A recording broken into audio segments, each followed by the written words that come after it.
समाज का एक खिलौना रूप शिक्षाप्रद कहानी।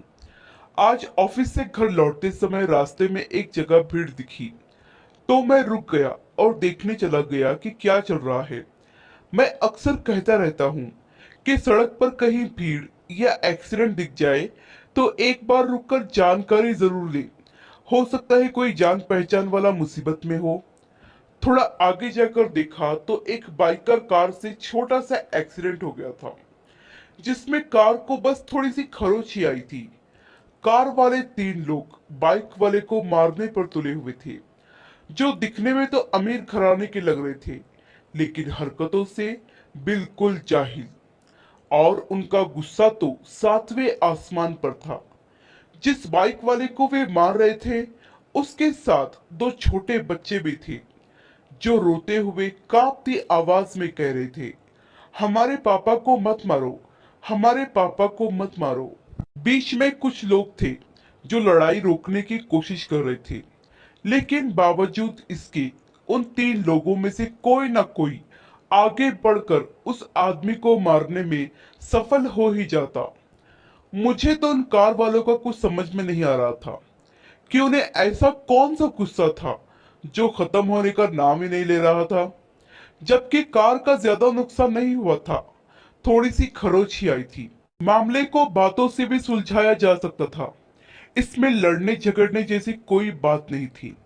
लेकिन क्या करें, अमीर अपनी अमीरी से जाते ही नहीं और गरीबों को नीचा दिखाने और अपमानित करने का कोई मौका नहीं छोड़ते।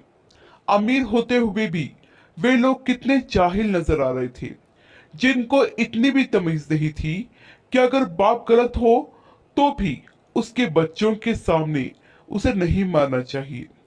रोते बच्चों का हाल मुझसे देखा नहीं जा रहा था।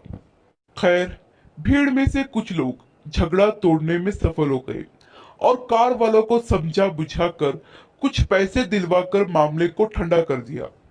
लेकिन उन मासूम बच्चों का रोना और कपकपाहट अभी भी जारी थी, जो अपने पिता से लिपटे हुए थे।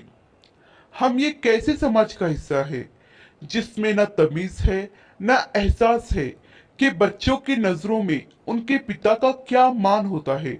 यदि हम पिता को उसके बच्चों के सामने अपमानित करते हैं तो उन पर क्या बीतती होगी। लेकिन इस समाज में कुछ लोग ऐसे भी हैं जिनकी अकल पर अहंकार के पर्दे पड़े हुए हैं और जो अपने से छोटे लोगों को अपमानित करने और सताने का कोई मौका नहीं छोड़ते, जो जानते ही नहीं कि समय एक जैसा नहीं रहता। आज रस्सी उनके हाथ में है तो कल किसी और के हाथ में भी हो सकती है। आज जो राजा है कल वो रंक भी हो सकता है। आशा करती हूँ ये कहानी आपको पसंद आई होगी। इस कहानी पर आपकी क्या राय है हमें कमेंट करके जरूर बताइए। कहानी पसंद आई हो तो लाइक और शेयर करना बिल्कुल भी ना भूलिए। चैनल पर नए हो तो चैनल को सब्सक्राइब जरूर कीजिए। कहानी सुनने के लिए आपका बहुत बहुत धन्यवाद।